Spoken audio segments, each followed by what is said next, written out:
as a privacy advocate, I would suggest Chromium over Chrome anytime.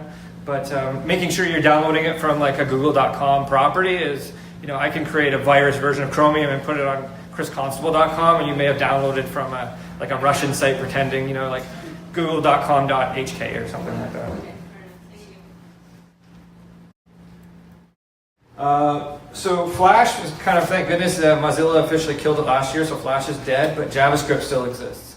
JavaScript is going to be the biggest attack vector, I think. It usually is anyways, but with this new exploit when it comes out, it will probably be from JavaScript on websites, which means if you go to a malicious website that has JavaScript in it, it will run in your browser and then do bad things. So by default, you want to have JavaScript and Flash turned off on every website you go to.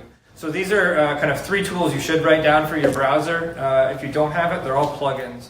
One's called NoScripts. Another one's called AdBlock Plus. It does similar-ish things to uBlock Origin. I use uBlock Origin. And then another one from the EFF is called Privacy Badger. Privacy Badger doesn't really help with these exploits, but what it does is it blocks third-party privacy trackers, so it's a great plugin to have. Do note, whenever you install any plugin in your browser, you're giving that plugin access to every website you go on.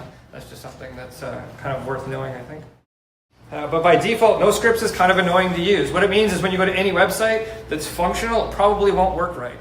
And that's a good thing because you have to now choose. The responsibility is on you to say it's Facebook, well, I know I trust Facebook, so I'll enable JavaScript on Gmail or Facebook or whatever your regular websites are. But the onus is now going to be on you, but don't let JavaScript run on, if you're going to inappropriate sites of any kind. Yeah, I mean, that's, I say inappropriate, not kind of. I think, the fact that we trust any given website, it's like, why do you trust Facebook that some developer hasn't put something in? For example, there was a thing called WebRTC that was enabled on New York Times last year or the year before, so you just never know. Trusting sites is an interesting problem.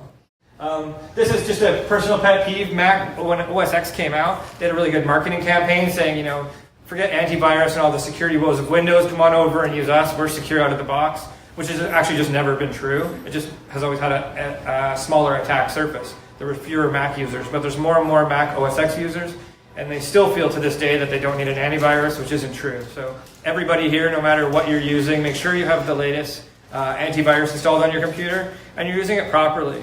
So every day, hundreds of new viruses are released, and there's antivirus teams who figure out what the signature, what that virus looks like, and they release what's called a definition. So you'll often notice if you use antivirus, your computer's downloading a list of new definitions every day. That's actually just useless at that stage because it just means that your antivirus software knows about all the latest viruses, but you now have to do what's called a scan. You have to scan your entire computer with that new list, like usually overnight while you're sleeping, and that's what's going to compare all of the files on your computer with the latest definitions. So again, don't just let your antivirus sit there with downloaded definitions. Make sure you're running regular scans because that's when a virus is going to get detected. And this is the biggest kind of practice I recommend to everybody. I challenge everyone to try this year.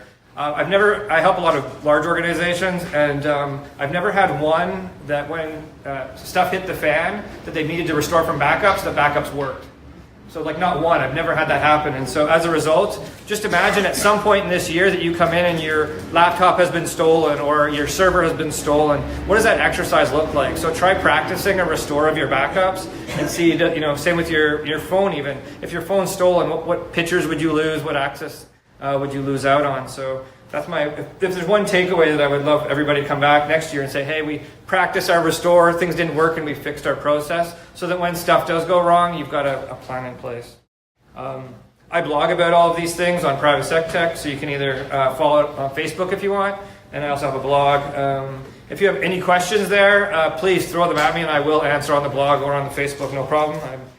I do this mostly to help people, so I don't really make anything from doing that. This is my email address and my Twitter handle if you have any questions. Fabulous. Thanks, Kris. Thank you.